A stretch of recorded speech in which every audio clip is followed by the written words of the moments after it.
اور اللہ ہی ہواؤں کو بھیجتا ہے تو وہ بادل کو اٹھاتی ہے، پھر ہم اسے ایک اجاڑ شہر کی طرف لے جاتے ہیں، پھر ہم اس سے زمین کو اس کی موت کے بعد زندہ کر دیتے ہیں، اسی طرح قیامت کو اٹھنا ہوگا۔ جو شخص عزت کا خواہاں ہے تو وہ جان لے کہ عزت ساری اللہ کے لیے ہے۔ پاکیزہ کلمات اسی کی طرف اوپر چلے جاتے ہیں اور نیک عمل اسے بلند کر دیتا ہے، اور جو لوگ بری مکاریاں کرتے ہیں ان کے لیے سخت عذاب ہے، اور ایسے لوگوں کا مکر نابود ہو جائے گا۔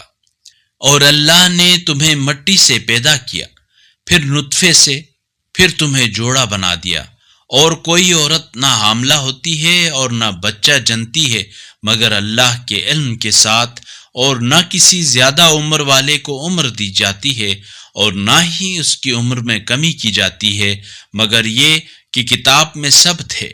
یقیناً یہ سب کچھ اللہ کے لیے آسان ہے۔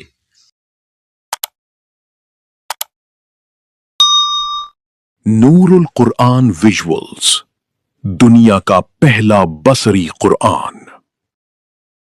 اللہ نور السماوات والارض، اللہ آسمان و زمین کا نور ہے۔